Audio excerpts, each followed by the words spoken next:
जय हिंद दोस्तों, स्वागत है एक बार फिर से आपके अपने चैनल क्रिकेट फॉरवर्ड में। तो सबसे पहले दोस्तों एक बार फिर से आप लोगों को गणतंत्र दिवस की हार्दिक शुभकामनाएं। आशा करता हूं आप लोग कुछ न कुछ अपनी तरफ से देश के विकास के में योगदान देते रहेंगे। अब हम बात कर लेते हैं इस मैच की। तो सबसे पहले हम बात करेंगे वेस्ट इंडीज वर्सेज इंग्लैंड के बीच जो थर्ड T20 इंटरनेशनल मुकाबला है उसकी। लेकिन उससे पहले दोस्तों वीडियो को जल्दी से लाइक कर दीजिए और जो भी नए यूजर हैं चैनल को सब्सक्राइब भी कर दीजिएगा, जिससे कि आपको नोटिफिकेशन मिलता रहे टाइमली वीडियो के अपडेट होने का। और उसके अलावा जो सबसे इंपॉर्टेंट बात है कि देखिए, आपको भी मालूम है हमारा मेन टेलीग्राम चैनल सस्पेंड हो गया है, जिसमें ऑलमोस्ट 3 लाख सब्सक्राइबर थे। तो आपको सबसे पहले तो टेलीग्राम चैनल से जुड़ जाना है, क्योंकि फाइनल अपडेट, कुछ इंपॉर्टेंट बैटिंग ऑर्डर में चेंजेस, कौन से प्लेयर आपके लिए अच्छे पिक्स होंगे और उसके अलावा कुछ इंपॉर्टेंट जीएल रोटेशन, सब कुछ आपको वहीं पे पता चलता है। तो सबसे पहले आप टेलीग्राम चैनल से ज्वाइन हो जाइए। उसके लिए सबसे बेस्ट मेथड है वो ये कि नीचे जो पिन्ड कमेंट है, यानी कि फर्स्ट कमेंट, उस पर आपको टेलीग्राम का लिंक मिलेगा, उसे क्लिक कीजिए और चैनल को ज्वाइन कर लीजिए। नहीं तो स्क्रीन पे दिए गए इंस्ट्रक्शन को फॉलो कीजिए। तो दोस्तों टेलीग्राम चैनल ज्वाइन कैसे करना है वो देख लेते हैं। देखिए, सबसे बेस्ट मेथड है कि आप क्रिकेट फार्मर के किसी वीडियो पे गए होंगे तो आपको ऐसा कुछ दिखाई देगा। यहाँ पे कमेंट्स जो आपको दिखाई दे रहा है, वहां पे कमेंट्स पे क्लिक कीजिए सबसे पहले तो, और वहां पे आपको सबसे पहले पिंड कमेंट हमारा दिखाई देगा, join our new Telegram channel by clicking here. ये आपको सारे वीडियो में अब दिखाई देगा, जो भी अभी मैं अपलोड करूंगा उसमें भी दिखाई देगा। तो वहां पे ये लिंक दिखाई देगा, उस पर डायरेक्ट क्लिक कीजिए और आपको डायरेक्ट टेलीग्राम चैनल पे ये लेके चला जाएगा। सबसे बेस्ट मेथड यही है। नहीं तो आप क्या कीजिए, अपने ब्राउजर में जाइए, ब्राउजर मतलब गूगल क्रोम या कहीं पे, वहां पे आपको जो टाइप करना है वो यही टाइप करना है कि पहले लिखना है telegram.me/ ये जो आपको दिखाई दे रहा है ब्लू कलर में, वो लिखना है, और /क्रिक इन्फॉर्मर सिद्धांत, इतना लिखना है आपको। सिद्धांत की स्पेलिंग रहेगी SIDDHANT। तो इतना लिख के भी आप डायरेक्ट क्लिक करके ब्राउजर से भी डायरेक्ट टेलीग्राम चैनल ज्वाइन कर सकते हैं। नहीं तो जाइए टेलीग्राम ऐप पे, टेलीग्राम ऐप में चले गए, ये टेलीग्राम ऐप है, ऊपर टॉप में राइट साइड में आपको सर्च का ऑप्शन दिखेगा, वहां पे आपको सर्च करना है @क्रिक इन्फॉर्मर और SIDDHANT, क्रिक इन्फॉर्मर सिद्धांत सर्च करेंगे तो वहां पे सेम यही लिख के ये ब्लू कलर में आना चाहिए। नीचे ऊपर का चैनल का नाम क्रिक इन्फॉर्मर, नीचे ब्लू कलर में लिख के आएगा। तो वहां पे आपको 22,600 सब्सक्राइबर का आपको एक चैनल दिखाई देगा क्रिक इन्फॉर्मर सिद्धांत नाम से, उसको ज्वाइन कर लीजिएगा। वहां पे आपको सारा कुछ अपडेट मिल जाएगा और ये जो है इंक्रीज करेगा संख्या अभी, क्योंकि अभी कल ही क्रिएट हुआ है और ऑलमोस्ट 23,000 यूजर हो चुके हैं और ये बढ़ते जाएंगे। तो यूजर्स पे मत देखिएगा, बस डायरेक्ट या तो आप पिंड कमेंट से ज्वाइन कर लीजिए या तो ऐसे जाके ज्वाइन कर लीजिए। बात करते हैं इस मैच की, तो स्टार्ट करते हैं। सबसे पहले पिच रिपोर्ट की बात करेंगे। मैच होने वाला है सेम उसी ग्राउंड पे जहां पे फर्स्ट 2 मैचेज हुए हैं, यानी कि केंसिंगटन ओवल वाले ग्राउंड पे ही मैच होने वाला है। जो इंपॉर्टेंट पॉइंट है, हिस्टोरिकल नेचर देखें तो ये विकेट बैलेंस रहता है, जैसा कि पिछले मैच में था। फर्स्ट मैच में काफी अनइवन बाउंस था और उसको देखते हुए क्यूरेटर ने विकेट को थोड़ा सा चेंज किया था, थोड़ा वाटरिंग दिया गया था, जिससे कि क्रैक सेटल डाउन हो जाए जो अनइवन बाउंस कर रहे थे, और थोड़ा बहुत ग्रास भी डाला गया था। तो ओवरऑल पिछले मैच में जैसा इसका ट्रू नेचर का विकेट होता है वैसा था, मतलब कि ऑलमोस्ट बैलेंस था। स्पिनर्स को टर्न मिल रहा था, पेसर्स को मूवमेंट मिल रहा था, और जो बल्लेबाज टिक रहे थे इवन अच्छा खासा हिटिंग भी कर रहे थे। तो हम मान के चलेंगे कि जैसा पिछले मैच में विकेट था वैसा ही नॉर्मली यहां पे होता है कि बैलेंस रहना चाहिए, सारे डिपार्टमेंट को ठीक ठाक सपोर्ट होना चाहिए। तो उस टाइप का आप विकेट मान के चल सकते हैं, मतलब 160 से 180 के बीच में स्कोरिंग देख सकते हैं अगर टीमें ठीक ठाक खेलती हैं तो। उससे पहले PSL में यह विकेट काफी स्लो था, लेकिन नॉर्मली वैसा नहीं होता है। फर्स्ट मैच में हालांकि अनइवन बाउंस था और रन स्कोरिंग उतना ज्यादा इजी नहीं था। अगर बात करें लास्ट के 4 मैचेस इस ग्राउंड पे, तो वार्म अप मैचेस तो हाई स्कोरिंग हुए थे, इंग्लैंड ने इवन 231 भी किया था, लेकिन फर्स्ट मैच काफी स्लो था, मतलब अनइवन बाउंस था और अच्छा खासा उसका उपयोग किया था जेसन होल्डर ने। पेसर्स को 7, स्पिनर्स को 3 विकेट मिला था और इंग्लैंड केवल 103 बनाई थी। वेस्ट इंडीज आराम से चेस डाउन कर गया था, बाद में विकेट थोड़ा सेटल हो गया था। और पिछले मैच में इंग्लैंड ने 171 पे 8 किया था, West Indies almost chess down कर गई 170 पे 8 बना के। पेसर्स को 7, स्पिनर्स को 8 विकेट मिला था। अगर आपको लास्ट 3 इंटरनेशनल मैचेस इस सीरीज से पहले देखना हो तो ये आपको स्क्रीन पे दिखाई देगा। आप ओवरऑल बैलेंस विकेट मान के चलिए कि सबको कुछ ना कुछ सपोर्ट मिलेगा। हेड टू हेड रिकॉर्ड की बात करें तो यहां पे इंग्लैंड का पलड़ा भारी नहीं दिखाई देगा, आपको वेस्ट इंडीज का दिखाई देगा। हालांकि थोड़ा सा on the paper England team ज्यादा मजबूत है। पिछले मैच में इंग्लैंड वापसी अच्छा खासा किया था, बस एक ही दिक्कत हो गया था कि लास्ट में उनके गेंदबाजों की अच्छी खासी पिटाई होगी, वो भी टेलेंडर से। ओवरऑल थोड़ा सा फेवर आप इंग्लैंड को दीजिएगा, भले ही अभी तक उतना अच्छा परफॉर्मेंस नहीं कर पाए हो। तो दोस्तों बात करते हैं वेस्ट इंडीज टीम के प्रीव्यू की। तो देखिए ऑन द पेपर ये टीम उतना बैलेंस नहीं दिखाई देगी, लेकिन परफॉर्मेंस अभी तक का शानदार रहा है। फर्स्ट मैच में जीत हासिल किया और पिछले मैच में एकदम वेस्ट इंडीज की तरह खेली, अच्छे तरह से हार रहे थे, लेकिन लास्ट में फिर आए इनके टेलेंडर्स, खासकर आर शेफर्ड, वो तो आजकल कई मैचेज में चल रहे हैं। और उसके अलावा अकील हुसैन ने थोड़ा सरप्राइज किया अपने हिटिंग से और उन्होंने भी अच्छा खासा योगदान दिया और लास्ट में केवल 1 रन से हारी थी टीम। तो ओवरऑल अभी तक का परफॉर्मेंस ठीक ठाक रहा है, फिर भी ऑन द पेपर ये टीम थोड़ा सा कमजोर है। अगर बात करें इनके प्रोबेबल 11 की, तो मुझे नहीं लगता ये कुछ भी चेंजेस करना चाहेंगे अनटिल एंड अनलेस कि ये कुछ प्लेयर्स को चांस देना चाहें। तो इनका प्रोबेबल 11 एक्सपेक्टेड बैटिंग ऑर्डर में ये दिखना चाहिए। अब यहां पे जो चेंजेस हो सकते हैं वो देख लेते हैं। देखिए नॉर्मली बैटिंग ऑर्डर यही रहेगा, अगर ये टॉप 3 ज्यादा टिक जाता है तो पोलार्ड ऊपर जा सकते हैं बैटिंग में। उसके अलावा आर शेफर्ड को ये लोग ऊपर प्रीफर कर रहे हैं, इवन फैबियन एलन के भी, इवन ओडियन स्मिथ भी पिछले मैच में ऊपर आए थे, लेकिन इन दोनों में मैं श्योर नहीं हूं, कोई भी एक दूसरे के ऊपर आ सकता है, लेकिन शेफर्ड मोस्ट प्रोबेबली ऊपर ही आएंगे। तो ये इस टीम का प्रोबेबल 11 एक्सपेक्टेड बैटिंग ऑर्डर में आपको दिखाई दे रहा है। यहां पे बस एक ही इंपॉर्टेंट पॉइंट है, इनका बैटिंग काफी डीप है। हालांकि अकील हुसैन बहुत अच्छे तो बल्लेबाज नहीं है, लेकिन पिछले मैच में लाजवाब हिटिंग किया था और इसीलिए ये इनको थोड़ा सा एक एडवांटेज बैटिंग में देता है कि इनका बैटिंग डेप्थ अच्छा खासा है। अब बात करते हैं मोस्ट ऑफ द ओवर्स की, जो कि सबसे इंपॉर्टेंट है, क्योंकि हर मैच में इनके ओवर्स चेंजेज, मतलब ओवर्स में चेंजेज हुए। एक इंपॉर्टेंट पॉइंट जो है कि देखिए जेसन होल्डर मोस्ट प्रॉब्ली अच्छा खासा ओवर करेंगे, शेल्डन कॉट्रेल अच्छा खासा ओवर करेंगे और अकील हुसैन अच्छा खासा ओवर करेंगे। मतलब ये तीसरे वैसे हैं जो पूरे ओवर कर सकते हैं। तो आप मान के चलिए कि Holder most probably 4 over, Akeal Hosein भी 4 ओवर लगभग कंफर्म है और शेल्डन कॉट्रेल 3 से 4 ओवर करेंगे अगर ऑफ डे नहीं होता है। तो ये 3 अच्छे खासे ओवर करने वाले हैं। और चौथा जो अच्छा खासा कर सकता है वो है आर शेफर्ड, भले ही पिछले मैच में इनके ओवर कट गए थे। तो अब जो बचे, मतलब मान लीजिए ये लोग 16 ओवर 4 लोगों का मिलकर होना चाहिए, लेकिन इसमें से कुछ का कटता भी है, तो मान लीजिए 14 ओवर के आसपास ये लोग फेंकते हैं, तो जो बचे 5-6 ओवर वो कौन करेगा? उसमें फैबियन एलन है, इनका कभी भी श्योर नहीं रहता कि पूरे ओवर करेंगे, कभी कम भी हो जाते हैं। कभी फर्स्ट मैच में इवन 2 ही ओवर किया था, सेकंड मैच में फिर पूरा 4 ओवर किया और पिछले मैच में लास्ट ओवर बहुत भयंकर पिटाई हुई थी। तो हो सकता है इसमें भी अगर फर्स्ट ओवर में पिटाई हो जाए तो ओवर्स कम हो जाए, तो इनका कुछ भी फिक्स नहीं रहता। उसके अलावा जो इंपॉर्टेंट पॉइंट है कि कायरन पोलार्ड अच्छा खासा बॉलिंग ड्यूटी निभा रहे हैं और इसीलिए अब ये काफी इंपॉर्टेंट पिक रहेंगे, ये बात ध्यान दीजिएगा। इवन पिछले मैच में 4 ओवर किया था। Odean Smith normally as a batter ही खेले हैं, 2 मैचों में केवल 1 विकेट मिला है। तो ये कुछ इंपॉर्टेंट पॉइंट था जो आपको ध्यान देना चाहिए। तो मोस्ट ऑफ द ओवर जो करेंगे, एक तो है आर शेफर्ड, दूसरे अकील हुसैन, तीसरे शेल्डन कॉट्रेल और चौथे हैं जेसन होल्डर। बाकी कौन कितना ओवर करेगा वो कुछ भी कंफर्म नहीं है, उसमें हो सकता है पोलार्ड अगर ज्यादा कर जाए तो किसी का ओवर अच्छा खासा कट सकता है। डेथ ओवर्स की बात करें तो डेथ ओवर्स होल्डर अब जैसे दिखाई दे रहा है कंफर्म कर रहे हैं और उसके अलावा मोस्ट प्रोबेबली शेल्डन कॉट्रेल करेंगे, लेकिन जरूरत पड़ी तो शेफर्ड भी डेथ ओवर स्पेशलिस्ट हैं, ये बात ध्यान दीजिएगा। इनके जो मेन स्पिनर है Akeal Hosein left arm orthodox है और उसके अलावा left arm orthodox Fabian Allen भी हैं। अब बात करते हैं टीम ब्रेकअप की, तो ये स्क्रीन पे है। अब हम चलते हैं प्लेयर वाइज एनालिसिस पे। तो स्टार्ट करते हैं। सबसे पहले ब्रैडन किंग टैलेंटेड बल्लेबाज है, लेकिन कंसिस्टेंट परफॉर्मर नहीं है और इनको बहुत ज्यादा बड़े लेवल पर परफॉर्म करते नहीं देखेंगे, लेकिन इस समय इनका फॉर्म अच्छा चल रहा है। फर्स्ट मैच में हाफ सेंचुरी बनाया, उससे पहले पाकिस्तान के खिलाफ भी इंप्रेस किया और बीच में 1-2 जो डोमेस्टिक मैच खेला उसमें भी अच्छा स्कोरिंग करके गए। अब देखिए 67, 43, 36, 52 ये इनका लास्ट के कुछ मैचों का स्कोर है और ये जो लास्ट 5 मैच होता है वो सीरीज से पहले का होता है, आरएम जो होता है इस सीरीज का है। तो ओवरऑल अच्छे फॉर्म में है, तो एक ठीक ठाक पिक आपके लिए बैटिंग सेक्शन में रहेंगे। मस्ट हैव मैं इसलिए नहीं करूंगा क्योंकि बहुत ज्यादा कंसिस्टेंट नहीं रहते, लेकिन इस समय फॉर्म अच्छा है। हेड टू हेड वेन्यू दोनों वही है जो इस सीजन खेला है, 52 का एवरेज है। फिर आते हैं साई होप, टेक्निकल बल्लेबाज लेकिन T20 के उतने अच्छे प्लेयर नहीं है, अभी तक दोनों मैचों में कुछ खास नहीं किया। लेकिन देखिए ऐसे विकेट जो बैलेंस होता है, अगर इनको लगता है कि ये बहुत ज्यादा हिटिंग नहीं करना है तो इनके चलने के चांसेस बढ़ सकते हैं। स्मॉल लीग में बहुत अच्छे तो पिक नहीं होंगे,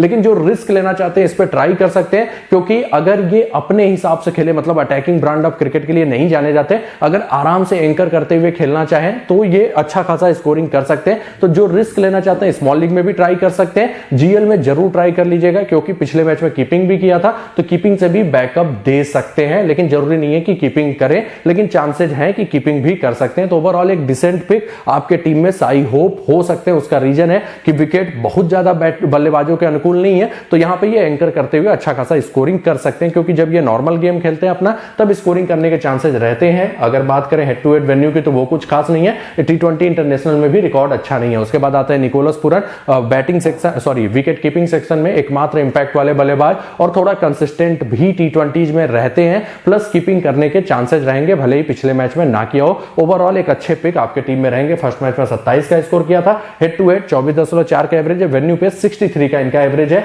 फिर आते हैं डैरेन ब्रेवो, टेक्निकल बल्लेबाज लेकिन बहुत ज्यादा कंसिस्टेंसी T20 में रहता नहीं है, आराम से छोड़ सकते हैं, कभी कभार चलेंगे, नहीं तो most of the time flop रहते हैं। इंटरनेशनल क्रिकेट में 21 का एवरेज है, हेड टू हेड वेन्यू कुछ खास आपको नहीं दिखाई देगा। फिर आते हैं कायरन पोलार्ड, बैटिंग से हालांकि इनका भी बहुत अच्छा फॉर्म नहीं है, लेकिन बहुत ही अच्छे बल्लेबाज माने जाते हैं। इंग्लैंड के खिलाफ थोड़ा स्ट्रगल करते हैं बैटिंग में और पिछले मैच में भी कुछ खास नहीं किया, लेकिन इंपैक्ट वाले बल्लेबाज हैं, टिक गए तो अच्छा खासा स्कोरिंग कर सकते हैं। और जो इंपॉर्टेंट पॉइंट है कि बॉलिंग कर रहे हैं अच्छा खासा, इवन पिछले मैच में भी 4 ओवर किया था, तो आप मान के चलिए 2 ओवर के आसपास तो जरूर करेंगे कम से कम, अगर हम देखें तो ओवरऑल अब एक मस्ट हैव पिक आपके टीम में हो गए, क्योंकि बैटिंग ये किसी से खराब नहीं करते और बॉलिंग भी अगर करने लगे तब तो आपको जरूर कवर करना चाहिए। एक अच्छे खासे पिक रहेंगे, हेड टू हेड वेन्यू दोनों ही बहुत ही खराब है, लेकिन बॉलिंग करने के कारण आपको इनको कवर करना चाहिए। फिर आते हैं जेसन होल्डर, इनके टीम के मोस्ट इन्फॉर्म गेंदबाज, विकेट टेकिंग बॉलर, और इंपॉर्टेंट पॉइंट है कि अब डेथ में बॉलिंग करने लगे। इंटरनेशनल क्रिकेट में वेस्ट इंडीज से विकेट टेकिंग के मामले में थोड़ा कम रहते थे, क्योंकि डेथ ओवर्स में उतना बॉलिंग नहीं करते थे, लेकिन अब इनको डेथ में भी बॉलिंग करवाया जा रहा है। अच्छा खासा इनका हाइट है, उससे बाउंसर्स का भी अच्छा खासा इस्तेमाल करते हैं, शॉर्ट पिच डिलीवरीज का, इवन मूवमेंट भी हासिल करते हैं, प्लस बैटिंग बैकअप है। कैप्टेंसी के सबसे सेफ चॉइस रहेंगे। 2 मैचों में टोटल 6 विकेट लेके जा चुके हैं। हेड टू हेड देखें तो 5 मुकाबलों में 8 विकेट, वेन्यू पे 4 मुकाबलों में 12 विकेट, दोनों ही रिकॉर्ड काफी तगड़ा दिखाई देगा। फिर आते हैं आर शेफर्ड, बहुत ही टैलेंटेड ऑलराउंडर, बॉलिंग ऑलराउंडर बोल सकते हैं, हालांकि आजकल ये बैटिंग में भी इंप्रेस करते हैं। पिछले मैच में भी 44 किया, और उसके अलावा जो इंपॉर्टेंट पॉइंट है, विकेट टेकिंग बॉलर हैं, कटर्स का बेहतरीन इस्तेमाल करते हैं, और इवन अच्छा खासा यॉर्कर भी इनके पास है। ओवरऑल एक बढ़िया पिक आपके टीम में रहेंगे, मस्ट हैव पिक मान के चलिए। 2 मैचों में 2 विकेट और पिछले मैच में 44 का स्कोर भी किया था। हेड टू हेड वेन्यू उतना खास नहीं दिखाई देगा, ज्यादा खेले नहीं है। फिर आते हैं ओडियन स्मिथ, अच्छे गेंदबाज है, विकेट टेकिंग बॉलर माने जाते हैं, लेकिन हार्ड हिटिंग भी कर लेते हैं, लेकिन दिक्कत यह है टीम इनको एज ए बॉलर खिलाई नहीं रही है। 2 मैचों में केवल 1 ओवर किया है, आराम से छोड़ सकते हैं। जीएल में एक टीम में ट्राई कर लीजिएगा, क्या पता अच्छा खासा बॉलिंग कर जाए और उसके अलावा बैटिंग से भी इंपैक्ट दे दे। विकेट टेकिंग बॉलर है, लेकिन टीम इनको बॉलिंग नहीं दे रही है, ये इंपॉर्टेंट पॉइंट है, इसलिए उतने अच्छे पिक नहीं रहेंगे। फिर आते हैं फैबियन एलन, थोड़ा सा एवरेज ऑलराउंडर, हालांकि फील्डिंग जबरदस्त करते हैं, बॉलिंग में बस दिक्कत जो है कि ये उतने विकेट टेकिंग नहीं है और कभी भी इनके ओवर्स कम हो सकते हैं, ये इंपॉर्टेंट पॉइंट है। और बैटिंग में भी अब थोड़ा सा नीचे चले गए तो उतना इंपैक्ट वाला इनिंग शायद ना खेल पाए, तो ओवरऑल थोड़ा सा एवरेज पिक ही रहेंगे। और इनके ओवर्स कई बार कम होते हैं, देखिए फर्स्ट मैच में अच्छा खासा बॉलिंग किया, फिर भी 2 ही ओवर मिला, पिछले मैच में 4 ओवर किया, लेकिन लास्ट मैच में जिस हिसाब से पिटाई हुआ, हो सकता है उसके कारण अगर फर्स्ट ओवर में पिटाई हो जाए तो फिर बॉलिंग ना मिले, ऐसा रिस्क हमेशा रहेगा। तो थोड़ा सा एवरेज पिक ही रहेंगे। बहुत ही टैलेंटेड ऑलराउंडर है, लेकिन उतना इंपैक्ट वाला परफॉर्मेंस जनरली नहीं आता, विकेट टेकिंग नहीं है, ये बात आप ध्यान दीजिएगा। तो थोड़ा सा एवरेज पिक जीएल में ट्राई करेंगे तो ज्यादा बढ़िया है। हेड टू हेड की बात करें तो 4 मुकाबलों में 15 ओवर करके 5 विकेट लिया है, सॉरी यहाँ पे 15 इनिंग हो गया है, 5 इनिंग है ये, 5 इनिंग में 15 ओवर 5 विकेट, और ये 4 इनिंग बैटिंग में है। अगर बात करें वेन्यू पे तो 2 मुकाबलों में टोटल 3 विकेट लिया हुआ है। ओवरऑल थोड़ा सा एवरेज पिक। फिर आते हैं अकील हुसैन, इनके टीम के सबसे टैलेंटेड स्पिनर और एकमात्र ऐसे गेंदबाज स्पिनर में जिनको मैं बोल सकता हूं ये पूरे 4 ओवर कर सकते हैं। पिछले मैच में ओवर 1 कम हो गया था, लेकिन टैलेंटेड गेंदबाज है और मोस्टली पोलार्ड इन पे भरोसा करते हैं, तो 4 ओवर आप मान के चलिए करेंगे ही करेंगे। विकेट टेकिंग उतने नहीं है, रन ज्यादा रोकते हैं, लेकिन ओवरऑल एक ठीक ठाक पिक हो सकते हैं। आप इनसे बहुत ज्यादा विकेट की उम्मीद मत कीजिएगा अंटिल अनलेस की बहुत ज्यादा टर्न मिलने लगे, नहीं तो नॉर्मली ये मोस्टली एक आध विकेट के आसपास ही लेते हैं, लेकिन एक ठीक ठाक पिक आपके टीम में हो सकते हैं, क्योंकि एक आध wicket most of the time दे के जाते हैं। बैटिंग भले ही पिछले मैच में किया, लेकिन मोस्ट ऑफ द टाइम उतना इंपैक्ट नहीं करेंगे। ओवरऑल डिसेंट पिक, ना ज्यादा अच्छे ना ज्यादा खराब, क्योंकि most of the time 25-30 point अपने बॉलिंग से दे के जाते हैं। अगर बात करें हेड टू हेड की तो 3 मुकाबलों में 4 विकेट है, वेन्यू पे 3 मुकाबलों में 2 विकेट है। फिर आते हैं शेल्डन कॉटरेल, बहुत ही टैलेंटेड गेंदबाज, विकेट टेकिंग बॉलर, जो सबसे इंपॉर्टेंट है, लेफ्ट आर्म पेसर और बहुत ही बेहतरीन गेंदबाजी करते हैं। ओवरऑल एक अच्छे खासे पिक होंगे। लास्ट के 2 मैचों में 3 विकेट ले चुके हैं। हेड टू हेड काफी तगड़ा है, 6 मुकाबलों में 9 विकेट, वेन्यू पे भी 3 मुकाबलों में 5 विकेट ले चुके हैं। रॉमन पॉवेल मोस्ट प्रॉब्ली नहीं खेलेंगे, अगर खेलते हैं तो एक आध जीएल में ट्राई कर लीजिएगा, हार्ड हिटिंग के लिए जाने जाते हैं। रोस्टन चेज, इनके भी खेलने के चांसेस कम है तो टैलेंटेड ऑलराउंडर, लेकिन दिक्कत यह है कि बैटिंग कहां पे रहेगा ये कंफर्म नहीं। अगर अगर खेलेंगे भी, और उसके अलावा बॉलिंग में अभी किसी के भी ओवर कट जा रहे हैं तो ये भी श्योर नहीं है कि बॉलिंग करेंगे ही करेंगे, लेकिन लेफ्ट हैंडर्स के अगेंस्ट कुछ ओवर बॉलिंग कर सकते हैं, प्लस बैटिंग बैकअप रख ले, तो ये आपके लिए trump card pick small league में हो सकते हैं। जीएल में जरूर ट्राई कर लीजिएगा, अगर खेलते हैं तो काफी अच्छे फॉर्म में थे सीपीएल में, वहां पे अच्छा खासा स्कोरिंग किया था और विकेट भी लेके गए थे। एडन वाल्स थोड़ा सा एवरेज गेंदबाज, विकेट टेकिंग बॉलर तो है, लेकिन पिटाई हो जाती है कई बार, इसीलिए ओवर्स कम हो जाते हैं। अंटिल अनलेस की बहुत ज्यादा स्पिनर्स को सपोर्ट ना हो, ये उतने अच्छे पिक नहीं होते हैं। अगर खेलते हैं तो जीएल में ट्राई कर लीजिएगा, क्योंकि जब ये विकेट लेते हैं तो बंडल्स में लेते हैं, लेकिन कई बार इनके ओवर्स भी कम हो जाते हैं, ये इंपॉर्टेंट पॉइंट है। जे सेल्स मोस्ट प्रॉब्ली नहीं खेलेंगे, अगर खेलेंगे भी तो ओवर कितना करेंगे कंफर्म नहीं है, लेकिन अभी श्रीलंका प्रीमियर लीग में इंप्रेस किया था, वहां पे वेरिएशन भी कर रहे थे, नहीं तो normally hit the deck type bowling के लिए जाने जाते हैं। जीएल में एक आध टीम में आप ट्राई कर सकते हैं। काइले मेयर्स मोस्ट प्रॉब्ली नहीं खेलेंगे, खेलेंगे भी तो थोड़ा सा एवरेज रहेंगे। डेवन थॉमस इनका कुछ खास बैटिंग नहीं है। Dominic Drakes wicket taking bowler हैं, स्लोअर वंस का अच्छा खासा प्रयोग करते हैं, लेकिन कुछ खास इंटरनेशनल क्रिकेट में प्रूव नहीं कर पाए, तो खेलते भी है तो एक आध जीएल टीम में ट्राई करिएगा। बैटिंग बैकअप ये भी देते हैं। अब बात करते हैं इंग्लैंड टीम के प्रीव्यू की, तो इंग्लैंड की टीम देखिए ऑन द पेपर सामने वाली टीम से मजबूत है, भले ही 2 मैचों में कुछ खास उतना इंप्रेस ना कर पाई हो। जो इंपॉर्टेंट पॉइंट है कि इस मैच में इंग्लैंड टीम में चेंजेस होने वाले हैं। एक तो लियाम लिविंगस्टन कंफर्म आने वाले हैं, उनके कोच ने कर दिया है कंफर्म कि वो खेलेंगे, तो लियाम लिविंगस्टन खेलेंगे, और दूसरा टिमल मिल्स भी आपको प्लेइंग 11 में दिखाई देंगे। तो ये 2 चेंजेस दिखाई दे रहे हैं टीम में। तो इनका जो प्रोबेबल 11 एक्सपेक्टेड बैटिंग ऑर्डर में होना चाहिए वो आपको स्क्रीन पे दिखाई दे रहा है। यहां पे मैं जिस बल्लेबाज के बैटिंग ऑर्डर का श्योर नहीं हूं वो है लियाम लिविंगस्टन। वो या तो यहां भी आ सकते हैं, नंबर 4 पे भी बैटिंग करने आ सकते हैं, इवन मॉर्गन के बाद भी आ सकते हैं। तो इनका कुछ भी बैटिंग ऑर्डर कंफर्म नहीं है। जो फाइनल बैटिंग ऑर्डर आएगा वो मैं आपको टेलीग्राम पे कन्वे कर दूंगा कि क्या इनका बैटिंग पोजीशन होना चाहिए। और उसके अलावा अब बात कर लेते हैं मोस्ट ऑफ द ओवर्स कौन करेगा। तो देखिए ये 4 मोस्ट प्रॉब्ली अपने पूरे ओवर करके जाएंगे, और जो 5वें बॉलिंग ऑप्शन इनके पास रहेंगे वो रहेंगे मोइन अली और लियाम लिविंगस्टन। इन दोनों में ओवर्स डिवाइडेड होंगे, कब किसको देंगे ये नहीं मालूम, लेकिन चांसेस हैं कि दोनों आप मान के चलिए 2-2 ओवर के आसपास कर सकते हैं, क्योंकि लिविंगस्टन को भी ये बॉलिंग में यूज करते हैं। Moeen Ali mostly left handers के अगेंस्ट करने आएंगे। सामने वाली टीम में 2 लेफ्ट हैंडर्स हैं, एक तो पूरन है, दूसरे डैरेन ब्रेवो हैं, तो मोइन अली उनके अगेंस्ट बॉलिंग करने आ सकते हैं, और लिविंगस्टन हो सकता है मिडिल ओवर्स में कभी भी बॉलिंग कर सकते हैं। तो कंफर्म नहीं है कौन कितना करेगा, लेकिन इन दोनों में 4 ओवर एटलीस्ट तो रहेंगे, बाकी किसी का अगर कम होगा तो वो भी इन लोग के खाते में जा सकता है। तो ये इंपॉर्टेंट पॉइंट रहेगा। बाकी डेथ ओवर्स की बात करें तो मोस्टली जॉर्डन को करना चाहिए और टिमल मिल्स को करना चाहिए, लेकिन जरूरत पड़ी तो ये जॉर्डन को भी डेथ ओवर में ओवर हटा के हो सकता है टॉपली को करवा दे, जिन्होंने पिछले मैच में इंप्रेस किया था। कुछ ऐसा इंडिकेशन मुझे लगा, लेकिन मैं श्योर नहीं हूं।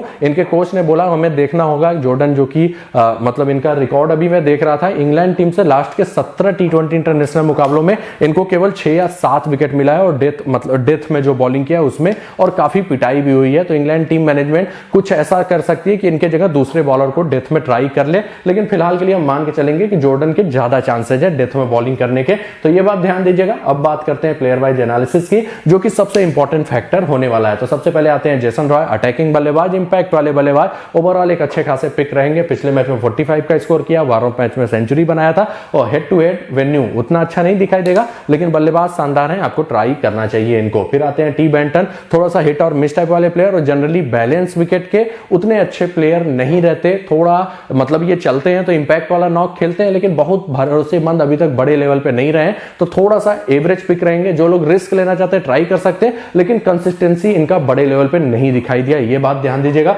पिछले मैच में 25 का स्कोर किया था, उसमें भी कई एजेज लगे थे। हेड टू हेड वेन्यू दोनों वही है, 14.5 का एवरेज है। ओवरऑल थोड़ा सा एवरेज पिक जीएल में जरूर ट्राई कर लीजिएगा, चलेंगे तो इंपैक्ट वाला नॉक कई बार खेल देते हैं। फिर आते हैं जेम्स विंस, टेक्निकली स्ट्रॉन्ग बल्लेबाज, लेकिन फॉर्म पता नहीं क्यों अच्छा नहीं चल रहा है। अभी बिग बैश में पूरी तरह से फ्लॉप हुए। ये बिग बैश में इनका स्कोरिंग था 140 के अलावा कुछ खास नहीं कर पाए इस सीरीज से। 5 मैच के पहले का परफॉर्मेंस देखें तो, और लास्ट के 2 मैचों में भी कुछ खास नहीं कर पाए, लेकिन ये टैलेंटेड बल्लेबाज है और कभी भी अच्छा खासा एंकर करते हुए स्कोरिंग कर सकते हैं, तो आपके लिए ट्रम्प कार्ड पिक हो सकते हैं। खासकर जीएल में, स्मॉल लीग में फॉर्म उतना अच्छा नहीं चल रहा है, तो थोड़ा सा एवरेज पिक रहेंगे, लेकिन आप ट्राई करना चाहें तो कर भी सकते हैं, क्योंकि ये अच्छे टैलेंटेड बल्लेबाज माने जाते हैं। इंटरनेशनल क्रिकेट में 25.57 का एवरेज है, हेड टू हेड वेन्यू उतना अच्छा नहीं है, और फॉर्म अच्छा नहीं चल रहा है। उसके बाद आते हैं Moeen Ali, must have pick होंगे, बैटिंग से कभी भी अच्छा खासा हिटिंग कर सकते हैं। पिछले मैच में थोड़ा लकी रहे थे, 2 कैचेज जिनके ड्रॉप हुए थे, लेकिन टैलेंटेड ऑलराउंडर है, प्लस बॉलिंग भी करके जाएंगे।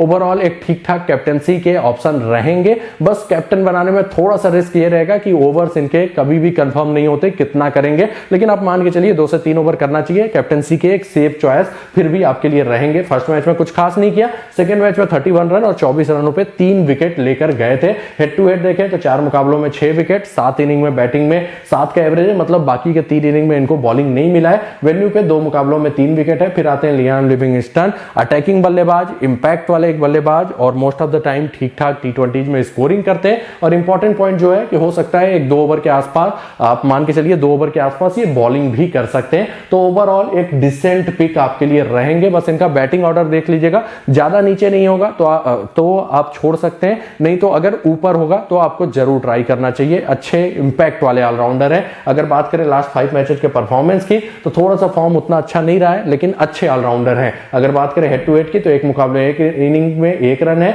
और 14 मैचों में 28 का एवरेज है इनका। इंटरनेशनल क्रिकेट में 9 मुकाबलों में 8 विकेट भी लेके गए। फिर आते हैं इयान मॉर्गन, बहुत ही टैलेंटेड बल्लेबाज, लेकिन फॉर्म उतना अच्छा नहीं चल रहा है। दोनों ही मैचों में स्ट्रगल कर रहे थे, प्लस बैटिंग भी हो सकता है नीचे ही रहे, तो इनको थोड़ा सा स्मॉल लीग में आप रिस्की पिक मानिए। फॉर्म बहुत दिनों से खराब चल रहा है, बीच में एक इनिंग अच्छा खेला है, नहीं तो लगातार फ्लॉप रहे। जीएल में जरूर ट्राई कर लीजिएगा। उसका रीजन है कि कभी कभी ये अगर इनको अच्छा खासा बॉलें खेलने को मिल गई तो इंपैक्ट वाला नॉक खेल देते हैं, तो जीएल में अच्छे पिक रहेंगे। स्मॉल लीग में थोड़ा सा एवरेज पिक फॉर्म के हिसाब से। सैम बिलिंग्स ज्यादा कुछ खास इंटरनेशनल क्रिकेट में इंप्रेस नहीं कर पाते, काफी नीचे बैटिंग होता है, आराम से छोड़ सकते हैं। फिर आते हैं क्रिस जॉर्डन, बहुत ही एवरेज परफॉर्मेंस रहा है दोनों मैचों में, लेकिन जो इंपॉर्टेंट पॉइंट है बैटिंग से बैकअप दे रहे हैं और डेथ ओवर्स में बॉलिंग करते हैं और कभी भी अच्छा खासा विकेट लेके जा सकते हैं। लेकिन हालिया दिनों में इनका विकेट टेकिंग एबिलिटी कम हुआ है, लेकिन फिर भी मैं आपको सजेस्ट करूंगा इनको आप ट्राई कर सकते हैं। स्मॉल लीग में ठीक ठाक पॉइंट देने की क्षमता रखते हैं, टैलेंटेड गेंदबाज हैं, यॉर्कर्स का बेहतरीन प्रयोग करते हैं, बीच बीच में स्लोअर वंस का भी प्रयोग करते रहते हैं। ओवरऑल 2 मैचों में केवल 1 विकेट लिया है। बैटिंग इनका मेन रोल नहीं है, भले ही बैटिंग से पॉइंट दिया हो और थोड़ा सा परफॉर्मेंस भी डाउन है, लेकिन फिर भी आप इनको स्मॉल लीग में ट्राई कर सकते हैं। खासकर फर्स्ट बॉलिंग आए तब मत छोड़िएगा, उसका रीजन है कि वहां पे डेथ में बॉलिंग करेंगे। हेड टू हेड 10 मुकाबलों में 12 विकेट, वेन्यू पे 3 मुकाबलों में 4 विकेट है। फिर आते हैं आदिल राशिद, इंग्लैंड के सबसे wicket taking bowler, most of the time अच्छा खासा पॉइंट देके जाएंगे। ये चाहे फर्स्ट इनिंग में बॉलिंग करे चाहे सेकंड इनिंग बॉलिंग में रहे, अच्छा खासा ये विकेट लेने की क्षमता रखते हैं, बेहतरीन फॉर्म में रहते हैं। अभी 2 मैचों में 3 विकेट ले चुके हैं। हेड टू हेड देखें तो 10 मुकाबलों में 18 विकेट इन्होंने लिया हुआ है। फिर आते हैं टिमल मिल्स, एक और wicket taking bowler, extra pace के लिए जाने जाते हैं, बीच में वेरिएशंस का अच्छा खासा इस्तेमाल करते हैं, कटर्स का इस्तेमाल करते हैं। अगर खेले तो मस्ट हैव पिक रहेंगे और डेथ में भी बॉलिंग करते हैं। हेड टू हेड वैल्यू उतना अच्छा नहीं है, लेकिन हालिया परफॉर्मेंस आप देखिए बहुत ही जबरदस्त रहा है, मस्ट हैव पिक रहेंगे आपके लिए। फिर आते हैं रिश टॉपली, इंटरनेशनल लेवल पे थोड़ा सा एवरेज गेंदबाज, लेकिन पिछले मैच में काफी इंप्रेस किया था। शुरुआती ओवर्स में मूवमेंट हासिल कर रहे थे, इवन बिग बैश में आपने देखा होगा कटर्स का प्रयोग कर रहे थे। टैलेंटेड गेंदबाज तो हैं, बस यही है कि उतना ज्यादा इंप्रेस बड़े लेवल पे नहीं कर पाए, लेकिन एक ट्रम्प कार्ड पिक आपके लिए हो सकते हैं। जीएल में जरूर ट्राई कर लीजिएगा। स्मॉल लीग में इनसे ज्यादा विकेट टेकिंग नेचर के गेंदबाज हैं, तो उनको प्रीफर करें, ज्यादा बढ़िया रहेगा। थोड़ा सा स्मॉल लीग में एवरेज पिक, क्योंकि इस मैच के अलावा बाकी कभी इंटरनेशनल क्रिकेट में उतना ज्यादा मजबूत टीमों के खिलाफ इंप्रेस नहीं किया है, लेकिन टैलेंटेड लेफ्ट आर्म पेसर हैं, तो जीएल में जरूर ट्राई कर लीजिएगा। पिछले मैच में 1 विकेट मिला था। हेड टू हेड देखें 2 मुकाबलों में 2 विकेट है। फिर आते हैं लियाम डॉसन, खेलते भी है तो बॉलिंग का सियोरिटी नहीं रहता, उतने विकेट टेकिंग बॉलर नहीं है, बैटिंग भी ज्यादा नहीं आता। अगर खेलते भी हैं तो केवल जीएल ट्राई कीजिए। Saqib Mahmood wicket taking bowler हैं, लेकिन कुछ खास नहीं कर पाए दोनों मैचों में और पिटाई भी हो गया, तो थोड़ा सा एवरेज पिक ही रहेंगे। और मोस्ट प्रॉब्ली टिमल मिल्स और जॉर्डन रहेंगे, तो वो दोनों डेथ में बॉलिंग करेंगे, तो डेथ में भी बॉलिंग करने के चांसेस अब कम रहेंगे। तो ओवरऑल जीएल में ट्राई कीजिए, लेकिन विकेट टेकिंग बॉलर हैं, जीएल में जरूर ट्राई कर लीजिएगा। कभी कभार अच्छा खासा विकेट लेके जा सकते हैं। फिलिप साल्ट मोस्ट प्रॉब्ली नहीं खेलेंगे, अगर खेलते हैं ओपनर मेंशन होते हैं तो ये आपके लिए ट्रम्प कार्ड पिक हो सकते हैं। अच्छे हिटर हैं, हालांकि थोड़ा सा हिट और मिस टाइप वाले बल्लेबाज हैं, लेकिन श्रीलंका प्रीमियर लीग में अभी फॉर्म इनका अच्छा चल रहा था, तो अगर बेंटन की जगह खेल जाते हैं तो जीएल में आप इनको ट्राई कर सकते हैं, इवन स्मॉल लीग में भी ट्राई कर सकते हैं। जॉर्ज गॉर्टन हैं तो टैलेंटेड ऑलराउंडर, एक तो हिटिंग कर लेते हैं, दूसरा विकेट टेकिंग बॉलर माने जाते हैं, लेकिन जो इंपॉर्टेंट पॉइंट है कि अभी तक बड़े लेवल पे मैंने कोई इनका अच्छा परफॉर्मेंस नहीं देखा।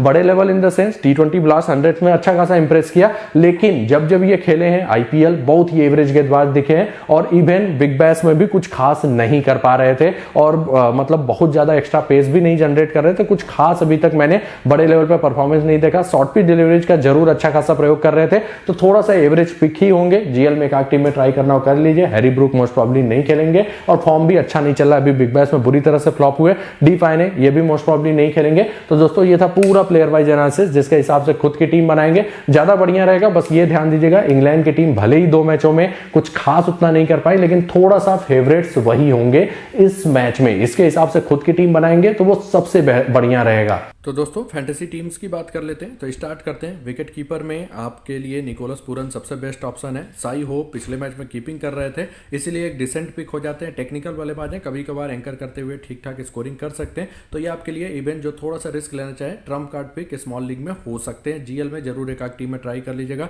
टॉम बेंटन थोड़ा सा कंसिस्टेंसी नहीं रहता, लेकिन इंपैक्ट वाले प्लेयर हैं, जीएल में एक आध टीम में ट्राई कर सकते हैं। बैटिंग सेक्शन में चलते हैं। Jason Roy must have pick होंगे, कायरन पोलार्ड यहाँ पे मस्ट हैव पिक होंगे। तीसरे में मैं थोड़ा सा इनफॉर्म बैटर के साथ जा रहा हूं, मैंने ब्रैडन किंग को लिया हुआ है। यहाँ पे जेम्स विंस भी एक अच्छे टैलेंटेड बल्लेबाज हैं, हालांकि कुछ खास फॉर्म इधर बीच इन्होंने दिखाया नहीं है, तो मैंने ब्रैडन किंग को प्रीफर किया हुआ है। विंस को एक आध जीएल में जरूर ट्राई कर लीजिएगा। नीचे फिर कोई उतना अच्छा ऑप्शन नहीं है। मॉर्गन को भी जीएल में आप ट्राई कर सकते हैं। इंपैक्ट वाले बल्लेबाज है और कभी कभी बहुत अच्छा स्कोरिंग वो करके चले जाते हैं। ऑलराउंडर सेक्शन में चलते हैं। तो यहाँ पे आपके लिए मोइन अली, जेसन होल्डर और आर सेफर्ड, ये तीनों मस्ट हैव पिक होंगे। फैबियन एलन जीएल में ट्राई करेंगे तो ज्यादा बढ़िया है, क्योंकि इनके ओवर्स का श्योरिटी नहीं रहता। नीचे लियाम लिविंगस्टन अगर खेले तो एक डिसेंट पिक हो सकते हैं, अच्छे हिटर हैं, प्लस कुछ ओवर्स बॉलिंग भी करके जा सकते हैं। ये बात ध्यान दीजिएगा, फिलहाल के लिए रिस्की ऑप्शन है। बॉलिंग सेक्शन में चलते हैं। Adil Rashid must have pick होंगे, मोस्ट ऑफ द टाइम अच्छा खासा विकेट लेते हैं। अकील हुसैन थोड़ा सा डिसेंट पिक होंगे, बस इनके साथ एक ही दिक्कत रहता है, विकेट टेकिंग उतने नहीं है, लेकिन टैलेंटेड गेंदबाज है, मोस्ट ऑफ द टाइम एक आध विकेट जरूर लेके जाते हैं।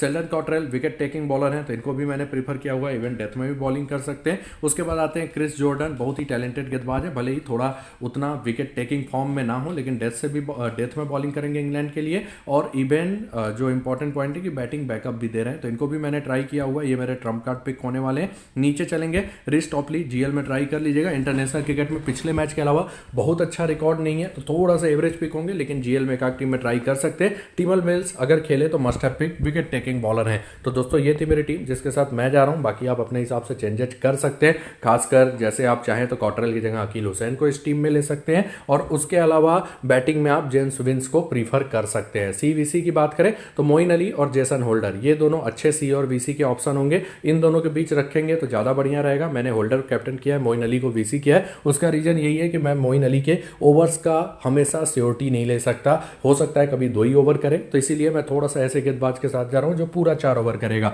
तो मैंने होल्डर कैप्टन किया है, मोइन अली को वीसी। आप इसका रिवर्स भी कर सकते हैं। जीएल में आदिल राशिद को कैप्टन जरूर कर लीजिएगा, टिमल मिल्स को भी कर लीजिएगा अगर फर्स्ट बॉलिंग आती है उनकी तो, और किरण पोलार्ड भी एक जीएल में अच्छे कैप्टनसी ऑप्शन होंगे। तो दोस्तों इसी के साथ ही वीडियो समाप्त होता है। आशा करता हूं ये वीडियो आपको अच्छा खासा हेल्प करेगा विनिंग में। जिसने भी वीडियो को लाइक नहीं किया है जल्दी से लाइक कर दे, और जिसने भी चैनल को अभी तक सब्सक्राइब नहीं किया है, ऐसे ढेर सारे अपडेट्स के लिए चैनल को सब्सक्राइब करके बेल का आइकन जरूर प्रेस कर दीजिएगा। धन्यवाद।